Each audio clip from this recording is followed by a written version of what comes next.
உண்மை சம்பவம். இன்னைக்கு நான் உங்ககிட்ட ரியலாக நடந்த ஒரு கோஸ்ட் ஸ்டோரி பற்றி தான் ஷேர் பண்ண வந்திருக்கேன். இந்த கதையை சொன்ன ஒரு பேர் சுகுணன். இந்த சுகுணன் இருக்கார்ல, இவர் ஒரு ஃபேமிலி, இவர் கல்யாணம் பண்ணி பிள்ளைங்க ஒய்ஃபு இப்படின்ட்டுன்னு ஒரு ஊரில் இவர் செட்டிலாக இருக்கார். ஸோ அங்கே என்ன நடக்குதுன்னா, இவங்களோட அக்காவுக்கு கல்யாணம் பண்ணி வைக்கலாம் அப்படின்னு சொல்லி விஷயங்கள் நடக்குது. ஸோ அப்போ 2012 இந்த விஷயம் நடக்குது. ஸோ அவங்க அக்கா கல்யாணம் பண்ணி வைக்கலாம் அப்படின்ட்டுன்னு மறுநாள் காலையில் கல்யாணம் நடக்க போகுது. ஸோ இன்றைக்கி என்ன பண்ணுறாங்கன்னா, இவருக்கு அவங்க அப்பாவோட கோட் சூட்டை அட்ஜஸ்ட் பண்ணி தைச்சி இவருக்கு போடுறது தான் இவருக்கு ரொம்ப பிடிச்சிருந்துருக்கு. நைட்டு மணி 8 ஆச்சு. ஸோ இவர் டெய்லர் கடைக்கு எடுத்துகிட்டு போயிட்டு கொஞ்சம் அட்ஜஸ்ட் பண்ணி கொடுங்க அப்படின்னு சொல்லி கொடுக்குறாரு. அப்போ உடனே அந்த டெய்லர் சொல்கிறாரு, இன்னைக்கு நைட்டே கொடுக்க முடியாது, நாளைக்கு காலில் எடுத்துக்கப்பா அப்படின்னு சொல்லி சொல்கிறாரு. ஆனால் இவரோட அப்பா ஆல்ரெடி இறந்து போயிட்டாரு. ஸோ அவரோட கோட்டை இவர் பாய்க்கலாம் அப்படின்னு சொல்லி இவருக்கு ஆசை. அதுக்கப்புறம் சுகுணன் என்ன சொல்கிறாருன்னா, முகூர்த்தம் நாளைக்கு 6 மணிக்கு தான். ஸோ நான் காலையில் ஒரு 4 மணி போல் நான் எடுத்துக்கிறேன் அப்படின்னு சொல்லி சொன்னானே. அந்த டெய்லரும் சரி அப்படின்னு சொல்லிட்டாரு. அதுக்கப்புறம் இவர் சுகுணன் என்ன பண்ணுறாருன்னா, மோட்டர் பைக்கை ஸ்டார்ட் பண்ணிவிட்டு அவங்க வீட்டுக்கு போய்கிட்டு இருக்காரு. ஸோ அவங்க வீட்டுக்கு போயிட்டுருக்க அந்த கேப்பில் ஒரு 4-5 வீடு இருக்கும். அப்போ அங்கே என்ன ஆகுதுன்னா, திடீர்னு ஒரு வயசான இஸ்லாமியர், ஒரு வயசான ஒருத்தர் டக்குன்னு மோட்டர் நடுவில் பூந்துட்டு அவர் உடனே என்ன சொல்கிறாருன்னா, வீட்டுக்கு போகும்போது பார்த்துப்போ, கை காலெலாம் கழுவிட்டு வீட்டுக்குள்ளே போ அப்படின்னு சொல்லி சொல்கிறாரு. இவருக்கும் ஒன்றும் புரியல, யார் இவர் திடீர்னு இப்படி பேசுகிறாருன்ட்டு அதை பெருசுப்படுத்தாமல் வீட்டுக்கு போகிறாரு. வீட்டுக்கு போயிட்டு அப்போ சொந்தக்காரெல்லாம் பேசியிருக்கிற பார்த்துட்டு, ஸோ இவரும் போய் ஜாலியாக அப்படியே பேசிட்டு அப்படி இருக்காரு. அதுக்கப்புறம் எல்லாமே தூங்க போகிறாங்க. ஸோ தூங்க போகிறப்ப இவர் என்ன பண்ணுறாருன்னா, கீழே பந்தெல்லாம் போட்டிருப்பாங்களே, அதோட லைட்டெல்லாம் ஆஃப் பண்ணலான்ட்டுன்னு அதோட மெயினை தேடுறாரு. ஸோ அந்த மெயின் எங்கே இருக்குதுன்னு பார்த்தீங்கன்னா, இவங்க வீடு கீழே மேலே அப்படின்னு இருக்குது. ஸோ அந்த மெயின் சுவிட்ச் அவங்க மேலே வச்சுருக்காங்க. அப்போ உடனே இவர் என்ன பண்ணுறாருன்னா, படி ஏறி மேலே போகிறாரு. ஸோ படியேறி மேலே போகிறப்ப இவங்களோட பெரியம்மா ஒருத்தவங்க அங்கே இருக்காங்க. அவங்க படியில் இறங்கி வராங்க. அவங்க உடனே என்ன சொல்கிறாங்கன்னா, யாரு நீ, திடீர்னு வீட்டுக்குள்ளே வர, செருப்பால் அடிப்பேன், ஒழுங்காக போயிருன்னு சொல்லிட்டு அந்த இடத்துல மயக்கம் போட்டு விழுந்துடுறாங்க. ஸோ இவங்க மயக்கம் போட்டு விழுந்தானே நல்லா கலகலன்னு இருந்த சந்தோஷமாக அந்த கல்யாண வீடு திடீர்னு அப்படியே சோகத்துக்கு மாறுது. இவங்க ஏன் இப்படி கோவப்பட்டு பேசுனாங்க, இவங்க ஏன் திடீர்னு மயக்கம் போட்டு விழுந்தாங்க அப்படின்னு சொல்லி அங்கே இருக்கிறவங்க எல்லாமே பேசிக்கிட்டு பார்த்துக்கிட்டு இருக்காங்க. அப்போ சுகுணனுக்கு பயங்கர கோவமாச்சு. எல்லா முன்னுக்கும் என்னை செருப்பால் அடிப்பேன்னு சொல்லிட்டாங்களேன்ட்டு அவர் கோவத்திலே தான் அங்கே இருக்காரு. அதுக்கப்புறம் கொஞ்ச நேரம் கழித்து அவங்க பெரியம்மா முழிச்சிட்டாங்க. ஸோ முழிச்சோடனே அதுக்கப்புறம் நம்ம சுகுணனோட பாட்டி இருக்காங்களா, அவங்க கேட்குறாங்க, நீ எதுக்கு சுகுணனை பார்த்து இப்படி பேசுன, அவன் மேலே சில கோவமாக இருக்கான் அப்படின்னு சொல்லி சொல்கிறாங்க. அதுக்கு உடனே அந்த பெரியம்மா என்ன சொல்கிறாங்கன்னா, நம்ம சுகுணனோட அம்மாவை கூப்பிட்டு, உன் பையனை நீ பூஜை அறையில் கூட்டி போயிட்டு விபூதியெல்லாம் வச்சுட்டு அவன் கூட அங்கேயே படுத்துக்கோ, எதாக இருந்தாலும் நாளைக்கு காலையில் பேசிக்கலாம் அப்படின்னு சொல்லிட்டு எல்லாரும் இப்படி படுத்து தூங்குறாங்க. அன்னைக்கு காலையில், மறுநாள் காலையில் அவங்க அக்காவுக்கு கல்யாணம்னால ஸோ யாருமே இதை பெருசுப்படுத்தாமல் அப்படியே விட்டுருக்காங்க. அன்றைக்கி முதல் நாள் நடக்கிறதுனால என்ன ஆகுதுன்னா, அவங்க வீட்டில் இதை பெருசுப்படுத்தாமல் விட்டுட்டோன்னே அப்போ உடனே அதுக்கப்புறம் அவங்க பாட்டி என்ன கேட்குறாங்கன்னா, நீ எதுக்கு அன்றைக்கி அப்படி சொன்ன, என்னாச்சு அப்படின்னு சொல்லி கேட்கும் போது அப்போது அவங்க பெரியம்மா சொல்கிறாங்க, இந்த மாதிரி சுகுணன் பின்னாடி ஒரு உருவம் எரிஞ்ச பெண் ஒன்று ஃபாலோ பண்ணி வந்துட்டு இருந்துச்சு. அது மட்டும் இல்லாமல் படி ஏறும் போது அது மறுபடியும் அவனை தொடர்ந்து வர ஆரம்பிச்சிச்சு. அதனால தான் அன்றைக்கி நான் அப்படி பேசினேன் அப்படின்னு சொல்லி அவங்க பெரியம்மா சொல்கிறாங்க. அவங்க பெரியம்மாவுக்கு நார்மலாகவே சாமியெல்லாம் வருமா. இதை கேட்ட உடனே அவங்க அம்மாவுக்கு பயங்கர பயமாயிருச்சு. அதுக்கப்புறம் என்ன ஆகுதுன்னா, நார்மலாக திருமணத்துக்கு வந்தவங்க எல்லாமே போயிட்டாங்க. ஸோ நெருங்கிய சொந்தக்காரங்க மட்டும்தான் இருக்காங்க. இந்த பெரியம்மா, சித்தப்பா, இந்த மாதிரி ஃபேமிலிங்க மட்டும்தான் இருக்காங்க. இவங்க எல்லாமே நிறைய பேர் இருக்கிறதுனால கீழ் ஃப்ளோர்லேயே எல்லாருமே படுத்துக்கிட்டாங்க. அதுக்கப்புறம் மேலே மாடியில் ஹஸ்பண்ட் ஒய்ஃப் புதுசாக கல்யாணம் பண்ணாங்களே, அவங்க படுத்திருக்காங்க. ஸோ அவங்களுக்கு தெரியாது இன்றைக்கி நாள் பயங்கரமாக போக போகுதுன்னு. அப்போ தூங்கிட்டு இருக்காங்க. ஸோ அந்த டைமில் என்ன ஆகுதுன்னா, அவங்க அக்காவோட ஹஸ்பண்ட் திடீர்னு ஏஞ்சி உட்காந்து ஓன்னு அழுக ஆரம்பிச்சிருக்காரு. அப்போ இவங்க அக்காவுக்கு ஒன்றுமே புரியல. அப்போ உடனே அவங்க கேட்கும் போது அவர் உடனே பேசாமல் அப்படியே அமைதியாகினோன்னே அதுக்கப்புறம் அவங்க அக்கா அவரோட மூஞ்சை பார்க்குறாங்க. மூஞ்சி ஒரு விதமாக வேறு மாதிரி இருந்தோன்னா அவங்களுக்கு என்ன பண்ணுறது தெரியாமல் ஓங்கி கன்னத்துலேயே பலார்னு அற விட்டாங்க. ஸோ அரைஞ்சதுக்கப்புறமா அவர் மறுபடியும் என்ன பண்ணுறாருன்னா, எதுவுமே நடக்காத மாதிரி மறுபடியும் படுத்து தூங்க போகிறாரு.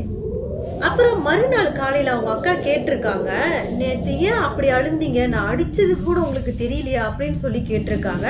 அப்போ அவருக்கு வந்து எதுவுமே நடக்காத மாதிரி அவர் இருந்திருக்காரு. அதுக்கப்புறம் அவங்க அக்கா என்ன பண்ணாங்கன்னா, நடந்த விஷயத்த வந்து அவங்க அப்பா அம்மா கிட்ட சொல்கிறாங்க. ஸோ சொன்னதுக்கப்புறமா அவங்க அப்பா அம்மா என்ன சொல்கிறாங்கன்னா, இந்த விஷயத்த இப்படியே விடு, நீ வேற மாப்பிள்ளை வேற அரைஞ்சு புட்டன்னு சொல்கிற, 2 நாள் தான் அது கல்யாணம் பண்ணி இதை சொன்னால் அப்புறம் அவங்க ஏதாவது தப்பாக நினைக்க போகிறாங்க அவங்க ஃபேமிலின்ட்டுன்னு இந்த விஷயத்தை யார்கிட்டையும் சொல்லாமல் அப்படியே அமைதியாக இருக்காங்க. அதுக்கப்புறம் என்ன ஆகுதுன்னா, அந்த அம்மா இருக்காங்களே, அந்த சுகுணனோட அம்மா, அவங்களோட அண்ணன் வந்து கவர்மெண்ட் வேலை செய்கிறாரு. அதுக்கப்புறம் அவர் வந்து மத்தியானம் நைட்டு இந்த மாதிரி டைமில் வந்து அமாவாசை டைம்லலாம் வந்து சிவன் கோவிலில் போயிட்டு உடுக்கடிச்சு சாமி ஆடுறது அதெல்லாமே பண்ணுவாரா. அவர்கிட்ட ஒரு வார்த்தை நம்ம கேட்டு பார்ப்போம் அப்படின்னு சொல்லிட்டு நடந்த எல்லா விஷயத்தையுமே அவர்கிட்ட சொல்கிறாங்க. சொன்னதுக்கு அப்புறமா அவர் என்ன சொல்கிறாருன்னா, இன்னைக்கு நான் வந்து அந்த வீட்டில் வந்து நான் படுக்கிறேன், ஏதாவது ஆகுதான்னு சொல்லி நான் பார்க்குறேன் அப்படின்னு சொல்கிறாரு. ஸோ அதுக்கப்புறம் நைட் ஆகுது. ஸோ நைட் ஆகுனானே நேற்றெல்லாம் எங்கெங்கே படுத்துருந்தீங்களோ எல்லாரும் அங்கங்கே போய் படுங்க அப்படின்னு சொல்லிட்டாரு.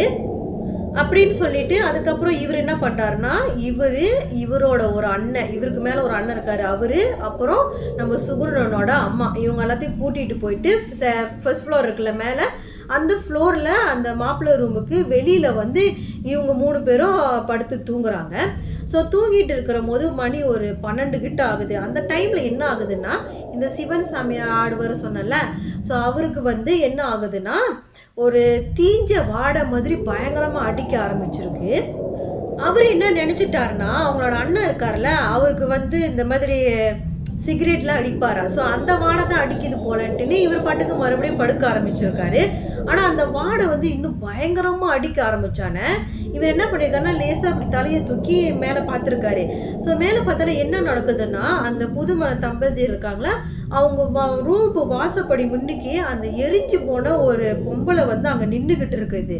ஸோ அந்த உருவத்தை பார்த்தானா அவர் பயங்கரமாக திட்டிருக்காரு. திட்டிட்டு அவருக்கு தெரிஞ்ச மந்திரங்களை சொல்ல ஆரம்பித்தானே அந்த உருவம் அங்கேருந்து மறைஞ்சி போயிருக்கு. ஸோ மறைஞ்சி போனானே அதுக்கப்புறம் அவர் என்ன பண்ணாருன்னா, உள்ளே தூங்கிட்டு இருக்கிற ஹஸ்பண்ட் ஒய்ஃபை கூப்பிட்டு, அப்புறம் வெளியில் படுத்துருக்காங்களா அவங்க எல்லாத்தையும் கூப்பிட்டு இவங்க எல்லாருமே போய் கீழ் ஃப்ளோரில் படுக்க போயிட்டாங்க. மறுநாள் காலையில் இவர் என்ன சொல்கிறாருன்னா, இந்த வீட்டில் வந்து ஏதோ ஒரு உருவம் வந்து பெண்ணோட உருவம் எரிஞ்சு போனது இந்த வீட்டில் இருக்குது, நீங்கள் இந்த வீட்டில் இருக்காதீங்க அப்படின்னு சொல்லி அவர் சொல்கிறாரு. இவங்க இப்போ இருக்கிற வீடு வந்து ரெண்டலுக்கு இருக்கிற வீடு தான். ஸோ அதனால் வந்து அது பெருசு படுத்தாமல் இவங்க வந்து அவங்க இருக்கிற அதே இடத்துல வந்து வேற ஒரு வீட்டுக்கு வாடகைக்கு போகலாம் அப்படின்னு சொல்லி ட்ரை பண்ணுறாங்க. இவங்க வந்து அந்த வீட்டை விட்டு காலி பண்ணி போயிடலாம் அப்படின்னு சொல்லி முடிவெடுத்ததுக்கு அப்புறமா அந்த வீட்டில் வந்து நிறையா வாட்டி அந்த உருவம் எல்லா கண்ணுக்கும் தென்படுறதுன்ட்டுன்னு அந்த சுகுணன் வந்து சொல்லியிருக்காரு. இவங்க அப்படி இப்படி ஒரு ரெண்டல் வீடு பக்கத்துலேயே பார்த்துட்டாங்க. ஸோ பார்த்துட்டு இவங்க வந்து எல்லா ஜாமாவும் வீட்டிலேருந்து எல்லாம் ஏற்றி எல்லாம் எடுத்துகிட்டு போயிட்டுருக்காங்க. ஸோ லாஸ்ட்டாக வந்து இவங்க வந்து கொஞ்சம் ஜாமான்கள்லாம் எடுக்கணும். ஸோ அந்த டைமில் வந்து என்ன ஆகுதுன்னா, இவங்க 3 பேர் தான் இருக்காங்க. அதாவது யாருன்னா, புதுசாக கல்யாணம் பண்ணாங்களே மாப்பிள்ளை, அவங்க அக்கா, அப்புறம் சுகுணன், அவங்களோட ஃப்ரெண்டு 4 பேர் இருக்காங்க. ஸோ அப்போ என்ன ஆகுதுன்னா, இந்த மாப்பிள்ளை இருக்கார்ல, அவர் வந்து மேல் ஃப்ளோரில் போய் மொட்டை மாடியில் போயிட்டு அவங்களோட அக்காவுக்கு வந்து கால் பண்ணி பேசிகிட்டு இருக்காரு. இவங்கெல்லாம் மற்ற ஜாமான் எல்லாமே ஏற்றிட்டாங்க. ஸோ மணி ஒரு 11:30 அந்த மாதிரி இருக்கும் நைட்டு. அப்போ இவங்க வந்து கீழே வெயிட் பண்ணிகிட்டு இருக்காங்க, இந்த மாப்பிள்ளை இறங்கி வருவார் அப்படின்னு. ஸோ இவங்கெல்லாம் என்ன பண்ணுறாங்கன்னா, கீழேருந்து இப்படி மேலே பார்க்குறாங்க. அவர் ஃபோனில் பேசிகிட்டு இருக்காருல்ல, அப்போ என்ன ஆகுதுன்னா, அவருக்கு பின்னாடி வந்து அந்த ஒரு உருவம் எரிஞ்சு போன உருவம் இருக்குன்னு சொன்னாங்களே, அந்த உருவம் வந்து அவருக்கு பின்னாடி நின்றுட்டு இருக்கிறத இவங்க எல்லாரும் பார்த்துடுறாங்க. கீழேந்து பார்த்த உடனே இவர் மேலே ஒண்டி இருக்காரு அப்படின்னு சொல்லிட்டு எல்லாரும் மேலே வேகமாக ஓடி அவரை கூப்பிட்டுட்டு அழகாக கீழே இறங்கி வந்து வீடை சாத்திட்டு இந்த புது வீட்டுக்கு போகிறாங்க. ஸோ இவங்க புது வீட்டுக்கு போனானே அதுக்கப்புறம் இந்த மாப்பிள்ளை என்ன பண்ணுறாருன்னா, இங்கே நடந்த எல்லா விஷயத்தையுமே அவங்க அப்பா அம்மாவுக்கு கால் பண்ணி சொல்கிறாரு. அதுக்கப்புறம் மாப்பிள்ளையோட அப்பா என்ன பண்ணுறாருன்னா, கால் பண்ணி கண்ட மாதிரி திட்டுறாரு இவங்கள. என்னது நீங்கள் பாட்டுக்கு இப்படி இவ்வளோ விஷயம் நடந்திருக்கு, எதுவுமே எங்ககிட்ட சொல்லலை, எங்கள் பையனுக்கு ஏதோ ஆச்சுன்னா என்ன பண்ணுவீங்க அப்படின்னு சொல்லி திட்டி விட்டாரு. அதுக்கப்புறம் அவர் என்ன பண்ணுறாருன்னா, அவரோட ஃப்ரெண்டு வந்து கேரளாவில் வந்து நம்போதிரியாக இருக்காரா. ஸோ உடனே அவரை வர வச்சுருக்காரு. ஸோ வர வச்சுட்டு அவர்கிட்ட வந்து இந்த மாதிரி நடந்த எல்லா விஷயத்தையுமே சொல்கிறாங்க. சொன்ன உடனே அவர் என்ன சொல்கிறாருன்னா, நீங்கள் வீடை தான் மாறி வந்திருக்கீங்க, அந்த ஆத்மாவை இன்னும் நீங்கள் இன்னும் பண்ணலைல்ல, அது மேபி மறுபடியும் வந்து உங்கள் பையன்குள்ளேயே போடுறதுக்கு வாய்ப்பு இருக்குது அப்படின்னு சொல்கிறாரு. அதுக்கு உடனே இவர் என்ன சொல்கிறாருன்னா, சரி இப்போ நம்ம என்ன பண்ணலாம் அப்படின்னு சொல்லி கேட்டோன்னா, அதுக்கு நம்பூதிரி சொல்கிறாரு, நம்ம வந்து ஒரு பூஜை பண்ணி பார்ப்போம், அந்த ஆத்மா வர வச்சு அதுக்கு என்ன வேணும்னு சொல்லி கேட்போம் அப்படின்னு சொன்னோன்னே அதுக்கு ஏற்ற பூஜைகள் எல்லாம் செய்ய போகிறாரு. அப்போ அவர் செய்கிற முன்னுக்கு என்ன சொல்கிறான்னா, வீட்டுக்கு மின்னு கதவை சாத்திட்டு இவங்க எல்லாத்தையுமே உள்ளவே இருக்க சொல்கிறாங்க. இவங்க வந்து ஒரு ரூமில் போயிட்டு பூஜை பண்ண போகிறாங்க. அப்போ அவர் சொல்கிறாரு, நாங்கள் பூஜை வந்து விடிய கூட பண்ணலாம், அதுக்குள்ளே ஏதாவது ஒரு குரல் உங்களுக்கு தெரிஞ்ச குரலோ எது மூலியமாவது உங்களெல்லாம் யாராவது கூப்பிட்டாங்கன்னா தயவு செஞ்சு கதவை திறந்து வெளியில் போயிடாதீங்க அப்படின்னு சொல்லிட்டு இவர் பூஜை பண்ண மேலே போகிறாரு. இவரும் சில சொந்தக்காரங்க மெயினானவங்க மட்டும் மேலே போகிறாங்க. இந்த பூஜை ஸ்டார்ட் பண்ணி கொஞ்ச நேரத்துலேயே நிறைய நாய்ங்க இவங்க வீட்டு முன்னுக்கு வந்து நின்று பயங்கரமாக கத்துறதுக்கு ஆரம்பிச்சிருச்சிங்க.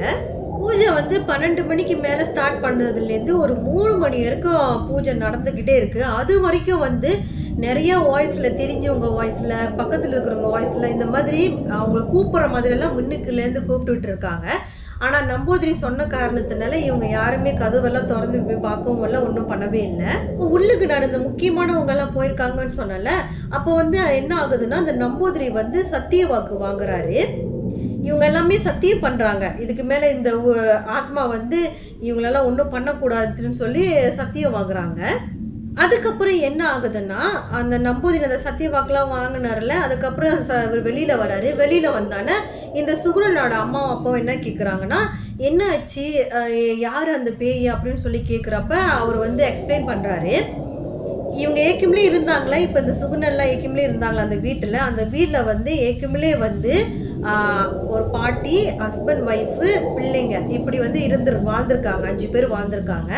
அதுக்கப்புறம் என்ன ஆகுதுன்னா, ஹஸ்பண்ட் ஒய்ஃப் வந்து தனியாக ஒரு வீடு எடுத்து, அங்கே பக்கத்துலேயே தானே தனியாக ஒரு வீடு எடுத்து அங்கே தான் தங்கியிருப்பாங்களாம். ஆனால் இவங்க 2 பேரும் எப்போதுமே சண்டை போட்டுக்கிட்டே இருப்பாங்களாம். இந்த பிள்ளைங்க வந்து எப்போதும் பாட்டி வீட்டில் தான் போய் படுத்து தூங்கிட்டு இருப்பாங்களாம், ரொம்ப பாட்டி வீட்டில் தான் இருப்பாங்களாம். அப்போ இவங்க வந்து பயங்கரமாக சண்டை போட்டு ஆரம்பித்தோடனே அவங்க ஒய்ஃப் என்ன பண்ணிட்டாங்கன்னா, அவங்க வந்து திடீர்னு மண்ணெண்ணெய் ஊற்றி வந்து இறந்து போயிட்டாங்க. ஸோ இறந்ததுக்கப்புறமா இவங்க வந்து நார்மலாகவே அந்த பாட்டியை பார்க்குறதுக்கு, அவங்க பிள்ளைங்களை பார்க்குறதுக்கு இந்த வீட்டுக்கு போவாங்களாம். ஸோ இறந்ததுக்கு அப்புறமாவும் இவங்க வந்து நார்மலாக அதை தான் செஞ்சுக்கிட்டு இருந்திருக்காங்க. இதெல்லாம் ரொம்ப டிஸ்டர்பன்ஸாக இருக்குது அப்படின்ட்டுன்னு அந்த பாட்டி என்ன பண்ணிட்டாங்கன்னா, அந்த பிள்ளைங்களை கூட்டிக்கிட்டு அவங்க வேற எங்கேயோ போய் செட்டில் ஆகிட்டாங்க. இவங்க போனதுக்கு அப்புறமா இந்த சுகுணனோட ஃபேமிலி தான் இந்த வீட்டுக்கு ரெண்டலுக்கு வந்திருக்காங்க. ஸோ வந்தது கையோட இவங்களுக்கு வந்து இந்த மாதிரி விஷயங்கள் நடக்க ஆரம்பிச்சிருக்கு. ஏன்னா அந்த ஆத்மா இருக்கிறதுல அது வந்து தான் பிள்ளைங்களை பார்க்கறதுக்காண்டி அந்த வீட்டுக்கு எப்போதுமே வந்து போயிட்டு இருக்குமா. அந்த டைமில் இவங்க அந்த வீட்டுக்கு புதுசாக வந்த உடனே அது வந்து தான் பிள்ளைங்களாம் இங்கே தான் இருக்காங்கன்னு சொல்லிட்டு அந்த வீட்டுக்கு வர ஆரம்பிச்சிருக்கு அப்படின்னு சொல்லி அந்த நம்பூதிரி சொல்லியிருக்காரு. அதோடு சேர்த்து அந்த நம்பூதிரி என்ன சொல்லியிருக்காருன்னா, நான் வந்து சத்தியவாக்கு வாங்கிட்டேன், இனிமேல் அது உங்களை எதுவுமே டிஸ்டர்ப் பண்ணாது அப்படின்னு சொல்லியிருக்காரு. அதுக்கப்புறமும் நார்மலாக சில வருஷங்கள் ஆச்சு. அப்பயும் அதுக்கப்புறம் எந்த ஒரு விஷயமும் நடக்கலை. அதுக்கப்புறம் வந்து சுகுணனுக்கு ஒரு நல்ல வேலை கிடச்சானே வெளியூரில் போயிட்டு செட்டில் ஆகிட்டாங்க அப்படின்னு சொல்லி அவர் சொல்லியிருக்காரு. இந்த மாதிரி விஷயம் உங்களோட லைஃப்லையும் நடந்திருக்கா? அப்போ மறக்காமல் நீங்கள் என்கிட்ட ஷேர் பண்ணுங்கள். இன்ஸ்டாகிராமில் லிங்க்கு கீழே கொடுத்துருக்கேன். ஸோ லிங்க்கை தட்டிட்டு அங்கே போய் ஃபாலோ பண்ணி நீங்கள் வாய்ஸ் நோட்டாக கூட எனக்கு நீங்கள் ஷேர் பண்ணலாம். இது வரைக்கும் என் சேனல் சப்ஸ்கிரைப் பண்ணியிருக்கவங்க எல்லாத்துக்குமே ரொம்ப ரொம்ப ரொம்ப நன்றி. சப்ஸ்கிரைப் பண்ணாமலே பார்த்துட்ருக்கீங்க பார்த்தீங்களா? மறக்காமல் சப்ஸ்கிரைப் பண்ண தட்டி விடுங்கப்பா. எவ்வளோ நாள் நானும் கேட்டுக்கிட்டு இருக்கேன், நீங்களும் தட்டாமல் பார்த்துக்கிட்டே இருக்கீங்க. ஸோ மறக்காமல் சப்ஸ்கிரைப் பண்ணிடுங்க. ஸோ அடுத்த வீடியோவில் சந்திக்கலாம். பாய்.